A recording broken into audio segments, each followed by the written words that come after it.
रामाय रामभद्राय रामचंद्राय वेदसे रघुनाथाय नाथाय सीतायाः पतये नमः. Uttarakhand, chapter number 72. The sages informed Rama of Lavanasura. The recitation begins now. When the sages had spoken thus, Kakutstha said, O ascetics, tell me what is the work which I shall have to accomplish in your behalf. Your fear shall be removed. As Kakutstha was speaking thus, Bhargava remarked, O Lord of men, do thou hear of the origin of the fear that threatens our country. O king, formerly in the Krita Yuga, there was a magnanimous offspring of Diti, the mighty Asura Madhu, the eldest son of Lota. He was well disposed towards the Brahmanas, kind to those seeking his refuge, and gifted with high intelligence. The exceedingly generous deities delighted in him greatly, and by way of honoring him, Rudra conferred a wonderful boon upon Madhu, endowed with prowess and ever intent on religion.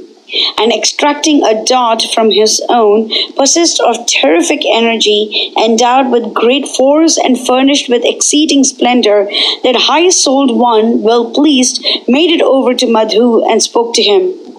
Thou hast practiced excellent and unrivaled righteousness, which hath won my good graces, and therefore I, highly gratified, bestow on thee this choice weapon.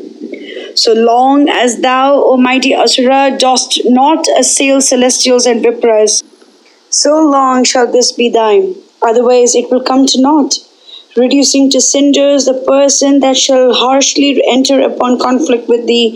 This dart shall return to thy hand. Having thus obtained the boon from Rudra, the mighty Asura, again bowing to Mahadeva, addressed him, saying, O reverend one, may this excellent dart be in the possession of my family. O God, thou art the Lord of the immortals. Thereat, the Lord of all beings, the mighty deity Shiva, answered Madhu when he had spoken thus, This will not be true, but in order that thy prayer may not go for nothing, I graciously say in thy behalf that one of thy sons shall sway this dart. So long that dart-handed one shall be incapable of being destroyed by any creature. Having obtained this wonderful boon from the Lord, Madhu, foremost of the Asuras, caused a splendid city to be constructed. His beloved wife, the exalted and majestic Kumbhinasi, is the offspring of Vishwavasu by Anala. Her son, the highly powerful, wicked and fierce Lavana, ever since his boyhood, gave himself up to a sinful course of life.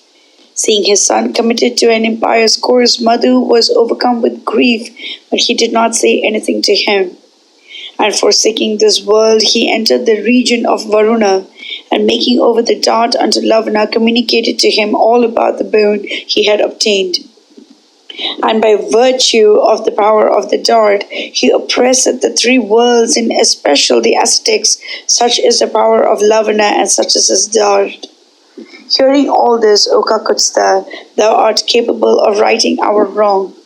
Thou art our chief resource.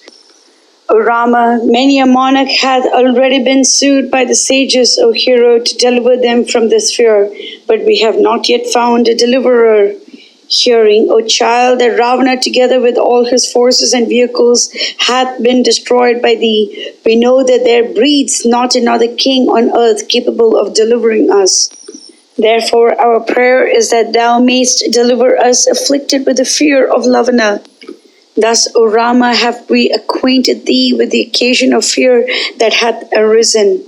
Thou art capable of coping with the same. Do thou of undeteriorated prowess do the needful. Mangalam Koshlendraya Mahaniya Gunabdiya Chakravarti Dhanurjaya Sarvabhaumaya Mangalam.